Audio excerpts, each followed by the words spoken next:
Welcome to Business Casual. I am Mihae Ahn, your host and author of The Stories We Tell and Perfectly Incomplete. Business Casual brings you unfiltered conversations with badass, inspiring, highly accomplished women. I am passionate about and believe in the power of sharing stories, our authentic, raw, incomplete stories, getting beyond the polished LinkedIn profiles to the real humans behind the titles. My guest today is Natalie Wideman. She's an Olympian, a coach, speaker, and entrepreneur. Natalie and her team brought a bronze medal home from the Tokyo Olympics in 2021. They have won many other medals, including a bronze medal from the Women's World Cup in 2024 and a gold medal from the PanAm Games in 2015. They are working towards LA 2028. Natalie recently founded a company called Unedited Self Co. Her belief and commitment to being her authentic self go without saying. Some key takeaways from our chat include: authenticity is key to personal and professional growth, and it is a beautiful and effective way to inspire others. Fear is always going to be with us. We can choose to make it a barrier or a catalyst for growth. Celebrating our own achievements, big and small, is so important for self-acceptance and confidence. LA 2028, I'm gonna say it until I believe it. This was one of many goosebumps moments during our chat. I absolutely loved it. I'm gonna say it too, for Natalie, for the Canadian women's softball team, and for Team Canada, LA 2028.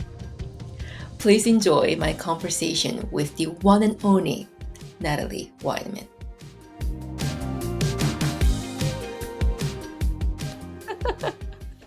Hi Natalie, how are you? I'm good. How are you? Happy Friday. Yes, happy Friday. Thank you so much for joining. I have to be honest, when I reached out to you, I thought she probably will say no. She's really busy with many things going on. She probably will say no, but I will still try because these days, what's to lose? Right? It's better to ask than regret later. I should have done that. I should have done that. So, I always say, I'm just going to shoot my shot. And if they say no, that's the worst thing that can happen. And then I just move on. So it, good it, thing you asked. yes, totally. So if we rewind the clock a little bit, when we first met, so we met before our company's Protervites annual general meeting. We were hoping to have you join us as keynote speaker to open up our AGM, and we met you. Robert and I had a chat with you, and that just first moment, I was very much, I don't know, moved or inspired by the energy that you brought to the meeting. Such authentic, positive energy, right? Because I think now I can tell that energy or that vibe when we meet new people. So I'm already tearing up. Stop. Get out of here. so from there, you spoke at our AGM, and what you shared with our team, we had such great feedback because it was, yeah, again, back to authenticity and true leadership behind that authentic self. So that was very much resonating. So when I was planning for this podcast, I thought about you. One of the first names that I wrote down on my list, I really hope this person says yes. You are there. So I'm thank you. flattered. Thank you. I thank you for thinking of me. I really do appreciate it because once I read your podcast outline, I think I emailed you back that day and I said I cried instantly, which I know I cry pretty well. I'm a good crier, but it really resonated with me because I think there needs to be more conversations around being authentic, being powerful, like taking up space and just owning it. So I was like, no brainer, yes, I'll be there. Yes. And even more so now with your new venture, Unedited Self. When I saw that after you replied to me, yes! So cannot wait to hear about that. So if you don't mind giving a quick intro of yourself, where you are right now in your journey, and what got you to where you are now. Awesome. Okay, well, I'm Natalie Wideman. I am in a beautifully chaotic part of my journey, I would like to say. I am still competing as a professional athlete representing Team Canada, and my hope is to be in LA 2028. I've already got a medal from 2020 in Tokyo, but I would like to change the color a little bit, so we'll see. I am almost done my naturopathic medical degree, and I just launched my new business, Unedited Self Co, about being you, real, raw, authentic, flaws and all, and just owning that and seeing the beauty and strength within it. And finally, I think finally, I own a gym with my husband, Body by Chosen Mississauga. So I got a lot on my plate. It's full. It's great. Yes. What gives you all that energy that you need to be able to do all of those? Uh, I think I think knowing that my end goal is to empower others, it constantly fuels me. Whether I'm at the gym working with a woman that wants to get stronger, whether I'm working with a patient and just helping them understand how they can own their health and wellness, whether I'm coaching athletes, I'm coaching myself. All of those things just gives me fuel.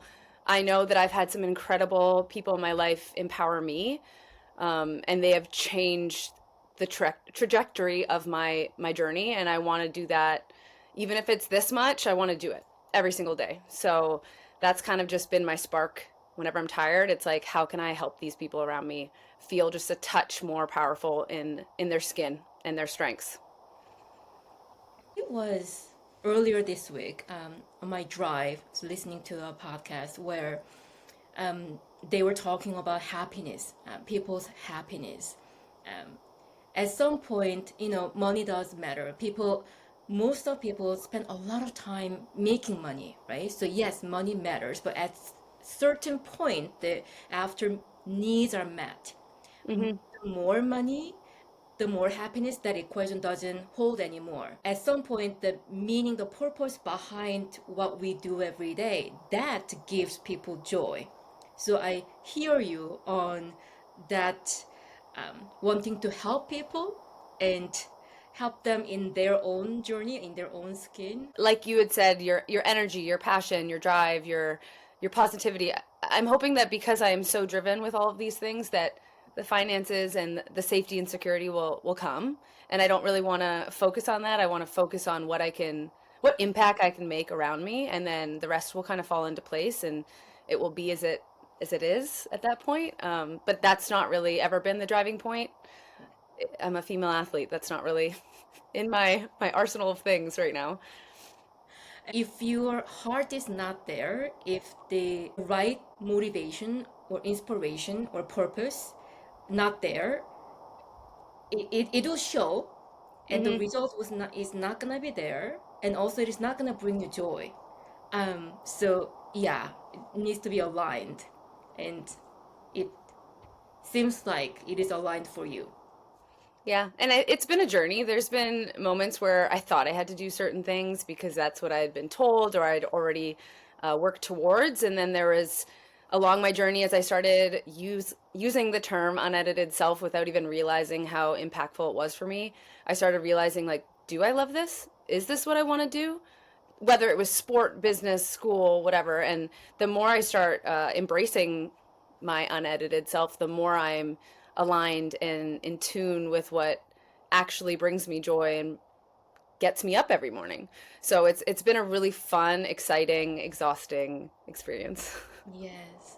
So please tell us more about Unedited Self. What is this venture about? Well, in during COVID, I had a lot of young athletes who follow me on social media reach out and say, "Wow, like you're so perfect," or "You must always be confident, like you're going to the Olympics," and like all of these things. And I started realizing that on social media and in everyday life, a lot of us really curate this highlight reel of who we are, how we feel, what we look like, whether it's a physical filter to take away a blemish or it's showcasing these highs of our life in terms of like achievements, awards. And I was like, man, this generation has it really hard. Like, I don't want them to be fooled into thinking that's what I am or what other female athletes are or other successful women are. And I said, listen, I'm going to just start showing my bad hair days, my pimple, my leaving practice and crying because it was really hard that day, and just kind of showcase the highs and the lows so that these young athletes know. And I didn't realize the impact that I could make with that.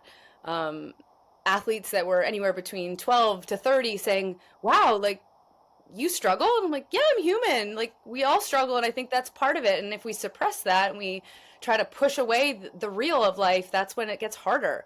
So I made a conscious, courageous effort to do that. And it was scary. Like maybe people are going to judge me. Maybe people will think I want the attention. But the more I did it, the more I started accepting myself, and the more I realized that other people related to that and they wanted to embrace their unedited self, whether that was more of a physical, emotional, mental aspect of it. And at first it was just a movement on social media. It was just a hashtag. It was just a reminder. And I said, I want to reach more people. And I thought I didn't have enough on my plate, so I decided to make a business out of it. So yeah, it's a movement. I have merchandise now, not that that's the end goal, but the goal is really just to empower others. And I think slowly and surely I'm reaching those that are, whether it's in Texas or in British Columbia or down the street from me, say like, hey, that means a lot. I've been struggling with X, Y, and Z, and hearing you say it made me realize that I'm not alone. And I think community and connection are really, really important. And it's brought me a lot of joy in order being able to do that and connect with those around me. So one of the many reasons why I publish my books, have two books. The one that's there, that is my second book. Sometimes I feel like, am I sharing too much of my true self, embarrassing parts of myself? But I did it anyways. Those real stories are what we need. We are all so feeling lonely. We are depressed. We believe we're not good enough. Looking at all those shiny things that are available everywhere. So that was one of the reasons why I published my books with real stories, and one of the reasons why I'm doing this podcast. I think it's really cool that you said, am I sharing too much? And you still did it. I think that's part of the growth in itself, is being afraid and then taking action anyways. And that's how successful people in my mind become successful, is they don't see fear as a limitation, they see it as an opportunity. And so you doing that and just being like, well, this is what I'm going to do. I'm all in and I'm just rolling with it. I think that in itself is something to be really, really, really proud of. Natalie, I hesitated to write and publish my first book for so long, thinking that I'm not good enough. Who am I to write book? From there to so many other negative beliefs. Yeah. And after publishing books, I did not promote my book or talk about my book other than just one post, shy post on LinkedIn. Hi, I published my book. Exactly. Other than that, nothing. And second book came out, and again, one shy post, and some of my friends and mentors encouraged me, why don't you talk about it more? Now they're out there. What's stopping you from like doing more social media, so that way, not to say, hey, look at me, but to share it's there. And it took me so long to start podcast and post and blogs and so on. I just wanted to hug my books and hide, even after publishing. Because, yeah. I think fear is one of the biggest things that can get in people's way. And at first, like I feel very similar to what you just said, in terms of once I completed Tokyo 2020, I was scared out of my mind to even speak into existence that I wanted to go for 2028. I just like kept it to myself. Maybe I can do this. Maybe I'm not good enough. Maybe people will think I'm crazy. Like maybe they think I'm going to be old, slow, all these things, like the cyclical negative self-talk. And one day I just decided I'm going to say it. I'm going to say it until I believe it, and it's going to be so scary, but when people say what's next, I'm going to say LA 2028. Period. And like, it was scary but liberating at the same time because it allowed me to go all in and just be like, for you, this is my book. I wrote it. Here it all is. Good, bad, and ugly. This is what I did. Check it out. And that in itself is just like exhale. I'm gonna go for it, and if I fall on my face or if people don't like it, it is what it is. But I've done it, and here it is. The need to be approved and liked, that is very much human too. So it is there, and working through that is, yeah. I think we're all working through it. Someone recently asked me like, what are you still figuring out? And I said, how to be confident, truly confident, but remain humble. I never want to cross the line into cockiness, but I think me owning my space and saying things with authority versus me hoping that someone else will say it and give me that validation or that approval, but just saying it like this is who I am and this is what I want and this is how I do it. Yeah. And then hopefully getting feedback along the way to help me move forward as well, but just owning that. The next one that I'm thinking to really ponder and write is the grays, not black and white, but very much grays that life brings. So you talked about humble, but owning it, but not cocky, all that. I find it quite challenging to navigate through. Whenever I want to showcase anything about myself, like I need to be humble. That's the first Mhm. message that I'm sending myself. Shut up. Don't say it. Be humble. And I'm still navigating and I'm still learning to walk that line between being confident and being. I also think, I mean, you and I have had this conversation a little bit in the past. I think when a female is very confident in what they do and how they communicate and what they want, sometimes it's perceived pretty negatively. So I think there's another layer of like, okay, can I do this? And is this a safe space to do it? Or am I going to be put in a corner? Like, Label. Yeah.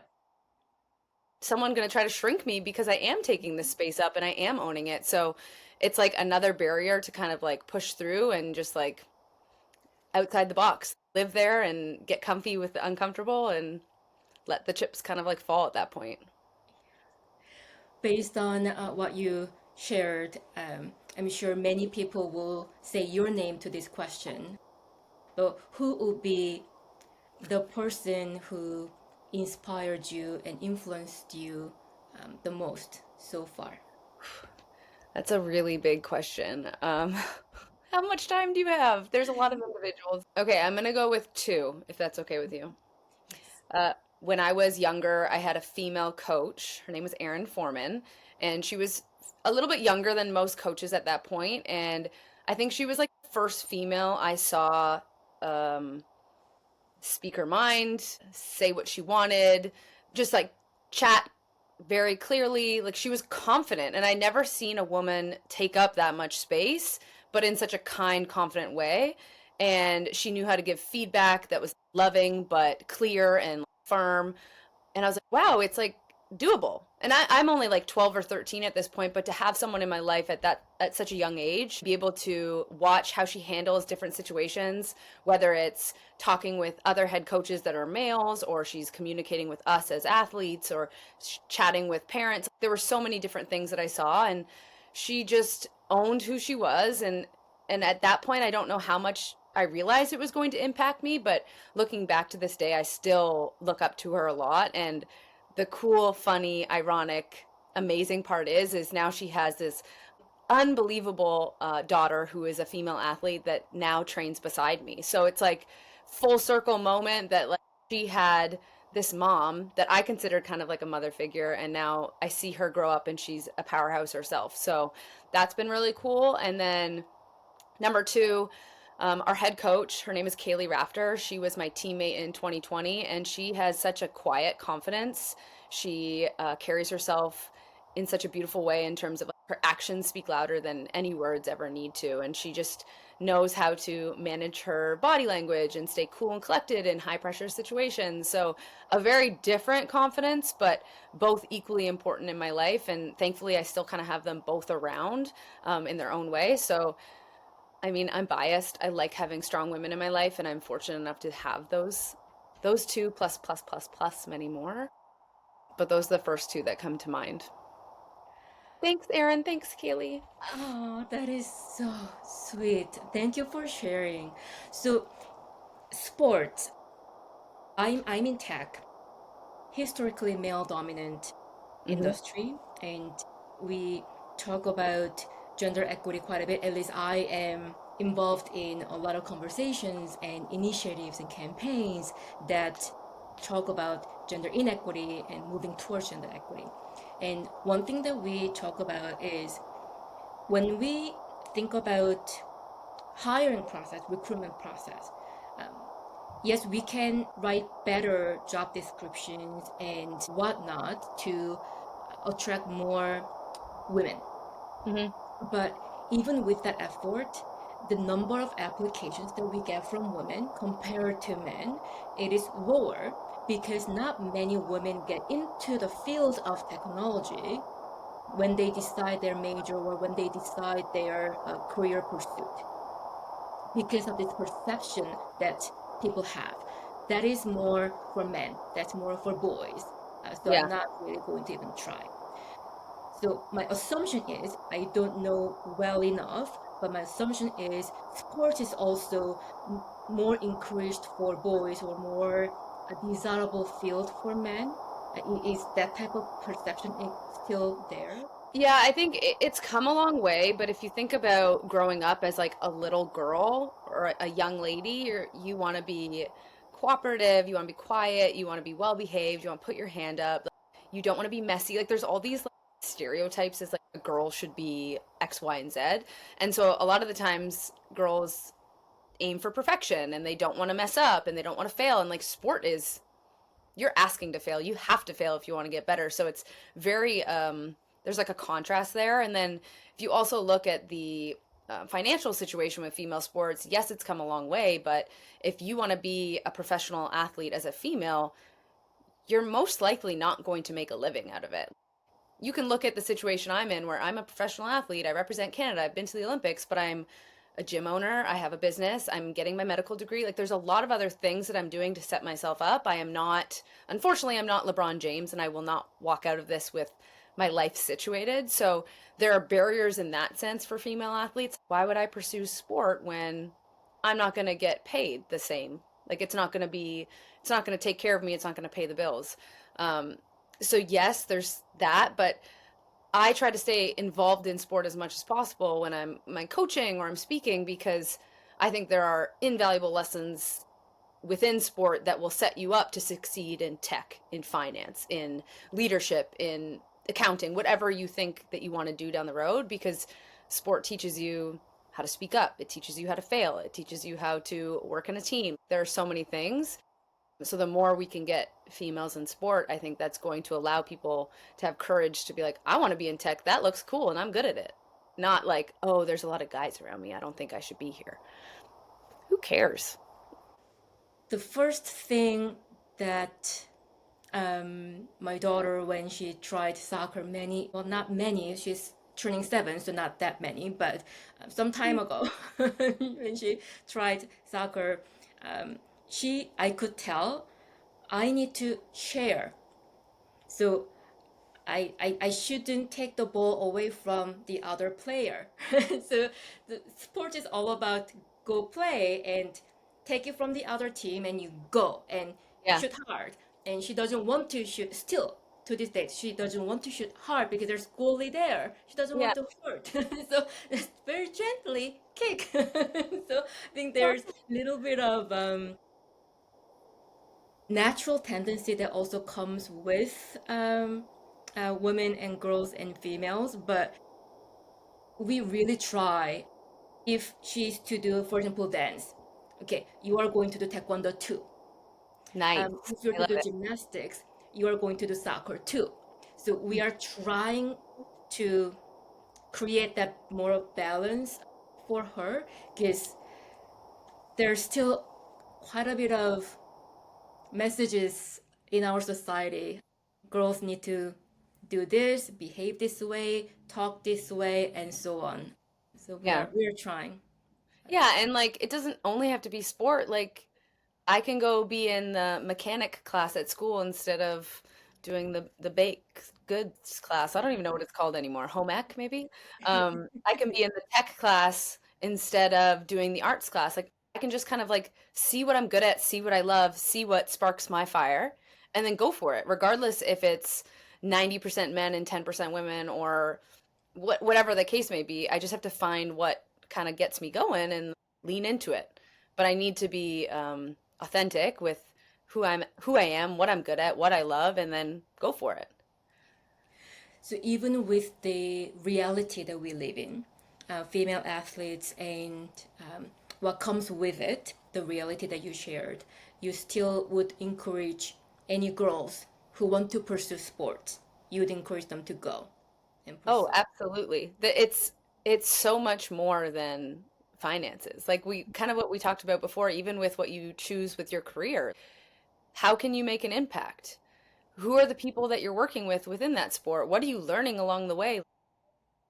Would not be who I am right now without sport. Regardless if I went to college to play my sport, if I was an Olympian, if I just played in a rec league, like, there are so many lessons I learned along the way that have carved me to be who I am. And I stay in it as long as I can to help express that to the next generation that you want to learn how to fail. You want to learn how to be fearless. When I step into the box as a softball player, I need to be comfortable with pressure and I still need to like do what I do instead of like tense up. And it's going to be the same thing if you're in a boardroom or if you're presenting to group at work. Like there's a lot of things that it aligns with. So why not practice? Stay active. There's so many positives to it, so like why not? Right. Are there things that I can do to support female athletes, young or not, like not just girls, but who are already in the field of professional sports, and change the landscape a little bit more going forward? Anything that I or anyone that we know can do to support?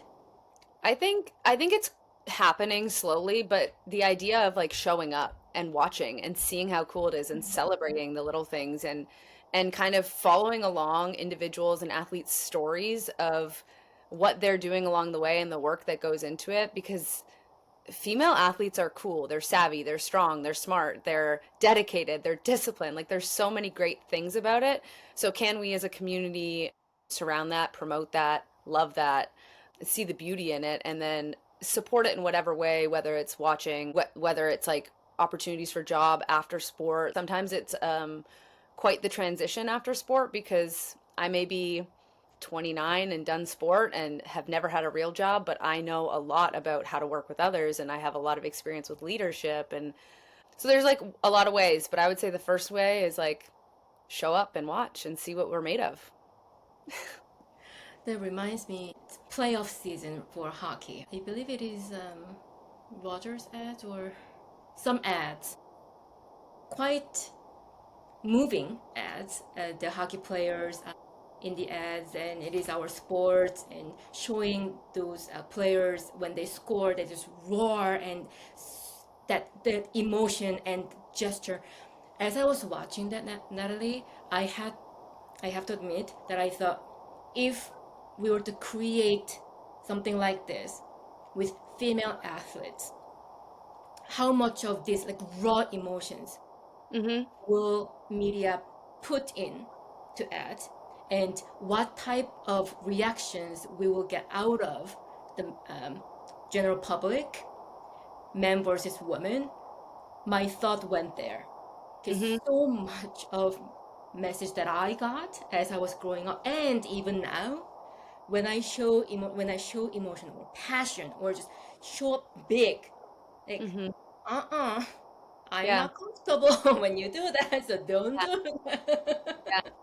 I recently spoke to a lot of softball players a couple months ago about being unedited and like showing up as you are, taking up that space and kind of embracing fear, dreaming really big, showing all that energy and passion. And I shared the commercial that they did for the Super Bowl, which is Nike did it with all the female athletes, and it was basically saying like I'm too much, but I'm going to be it anyways, and showing their emotional side, whether it's Serena Williams like "Ugh," like roaring, or basketball players kind of like flexing after like a big play. Like there were all these different emotions being shown, and it was like these women are on the stage now. They have this amazing opportunity because media is actually giving sport and female sport more publicity, and they are showing it all, the good, the bad, the ugly, the passionate, the raw, the I'm amped up, I'm hyped, and they're realizing that like people aren't going to like it at first, but I don't care.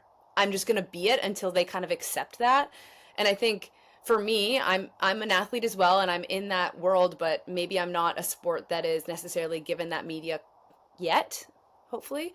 But I'm going to tag on to that, and I'm going to show raw emotion, and I'm going to scream at the top of my lungs when I get that big hit in a game, and I'm going to make sure that that 11-year-old's like, wow, like she's pumped. Because when you've worked so hard for something and you accomplish it and you show up for your team and for yourself, you should celebrate that, whether it's at work, at sport, whatever. As women, we always try to like, oh yeah, okay, what's next? I did that, okay, great, next. No, like celebrate it. I have worked harder than I've ever worked this off season. I don't know what the season will look like. I don't know if I will be the best I've ever been or if I will fail continuously, but Lord knows when something goes right, I am going to be freaking out excited that what I've done is paid off for my country and my team. And I don't care if Joe or Miranda is not happy that I'm passionate about all this work I've put in for my people. Oh, thank you so much for doing that. Just Watch being me cry and excited and scream, okay? yes. Oh my gosh. Because each one of us have a role to play. Whenever I feel down and doubt, and whenever I hear feedback like, well, you are intimidating. When you do that, you're intimidating. Or you sounded too strong. I try to think it's not about me. Yes, it is about me, but it's not about only me anymore. How I respond to that, how I react to that, and how I manage myself going forward, that does not just affect me, but affects so many women in my life and beyond. Mm-hmm. And you have a platform, right? Because of your amazing achievement and more of an amazing achievement that you're going to have. You have platform, you have followers, and so on. So all you just described has such power. And thank you. No, It's thank you. so I think, fun. I'm a huge fan. oh, thanks. I'm a fan of you too. But I think you're right, though, that we all have a part to play. And my part is this big, but if I can then inspire that 15-year-old girl to play this part and then she inspires her teammate, like it's just like an ongoing Exactly. thing. You're inspiring me while I inspire you. You're probably inspiring your daughter without even knowing it. How can we have this ripple effect so that in however long from now, people aren't intimidated when we take up space and we get passionate and we show our emotions? When will that become the norm? And that's celebrated and encouraged and okay. But I think we all play a role to do that. I know mine right now might feel a little bit bigger because of that platform. And I've had really good talks with my mom and dad. Thankfully, I still have them. Is you have a beautiful obligation. You represent more than just yourself. You represent a country and you represent your teammates and you represent our family. Like, there's a lot that goes into that. So when you strike out or when you have a bad training day, like how you respond to that, people are watching. So you need to make sure that you're, yes, you can be emotional and you can be sad, but that doesn't mean you act inappropriately. And then same with when you celebrate and you're like, you do really well, that doesn't mean you put the other person down. There's a lot that goes into it, but everyone plays a role. Everyone. big, small, in between, it doesn't even matter. Everyone plays a role. The same with a team when if your role's this big or you're the starting player, it's all important. We are social being. Mm, No matter how big or small, we do have influence in, yeah, people's lives. So yes, being aware of that is important. that's why people in your world that know that you worked really hard on your books and know that they can make a positive impact are saying, like, you got to show it. You got to tell the people. You got to like promote it. They're wanting you to take up that space. They're not asking you to shrink. They're asking the opposite. And they're saying it because they know you deserve it and you can make that impact. You know what I mean? So those are the people you're like, we rally around you. We want to keep you. You're part of my village. You want to see me do big things and make a big impact. How do you have rituals or routines you try to maintain to have balance or harmony, however we put it, personal health, relationship health, and so on? I think one of the biggest things that I've done over the last year or two is incorporate meditation. And as small and minor as I always thought it was, it's made a really big difference for me. I have my little routine before I go to sleep, and I do use meditation throughout the day as well. But that's probably my biggest key to success, as little as that seems, because being mindful means I'm present, which means I'm able to hopefully handle my emotions better, handle pressure better, connect with people better, coach better, study better. There's so many things that allows me to do. So instead of me gauging my success rate on outcomes, the how I did it on exam, what I did up to bat in my sport, all those things, I just say, was I present? Yes or no? Because then I gave it my best shot. I can't control anything else at that point. So I think meditation and mindfulness and just being where my feet are and being super grounded has been really important to me. I don't know if I would have been able to do it if I wasn't as comfortable in my skin as I am now. Hence, Unedited Self playing a big role in that. This is who I am, flaws and all, be where I am, period. Do you use app or anything for meditation? Yeah, I use Insight Timer. It's just a free app that I kind of connected with really well, and there's so many different options in terms of like who you listen to, and you kind of find your vibe. And it's something I know as an athlete, as a coach, as someone that's like constantly on the go. I know I'm going to have access to that. There aren't a lot of fancy things that I can keep with me when I'm on the road, but that's a constant. My breath is a constant, so I know that that's going to be a key for my success. So your answer to what's next is LA 2028. That Yes! yes, that's the goal. That's what I'm all in for. I'm so excited for you. Thank you. Oh, Thank you. yes. I mean, there's a lot of unknowns, but it is what it is, and I just keep putting one foot in front of the other and kind of embracing fear as often as I can so that when time like push comes to shove, I'm more comfortable with fear. I don't want to say there isn't fear because fear will always be there, but I know how to handle fear. I know how to lean into it instead of run away from it and suppress it. So that's the goal amongst multiple other things in my world, but that's where my heart is right now. What do you need to do right Oof. now? Where are we now? 2025. So, Yeah. yeah. So we're in a cycle right now. We leave for training camp for this 2025 season on June 9th. We have a Pan Am qualifier in Colombia this year, as well as a World Championship in China. So we have two big, pretty big tournaments. But I think next year things will ramp up the most. 2026, 2027, 2028 will probably be living as a unit somewhere. We call it centralization, where we all move away from our families and we are like zoned in. So How in the long do meantime, you do that? How many months do you do that before Olympics? that's tough. It kind of depends on the program. So leading up to Tokyo, because everything was happening with like COVID, there was a lot of like ifs, ands, there was a lot of moving pieces. I think we were together 4 or 5 months, and we were not really given the opportunity to like, visit our family on our breaks and whatnot, just because of COVID and the protocols with that. I don't know what this year will look like. We have a different, or this cycle will look like. We have a new head coach. Things might change. Maybe I'll convince her to let me bring my dog. I don't know. We're just gonna ask for things, and like the worst people can say is no, right? Very true. Thank you very much once again for your time and everything that you just shared with that energy that you bring. Really appreciate it. I am very much inspired. Have more energy at 5 p.m. Friday compared to 4 p.m. Friday, thanks Yeah. to our conversation. I truly appreciate you, Natalie. Yeah, thank you for having me.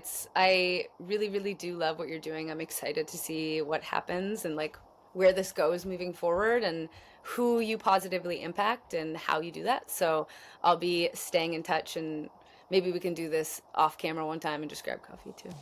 Would love to do that. Yes. Awesome. Thank you so much for having me. I really appreciate it.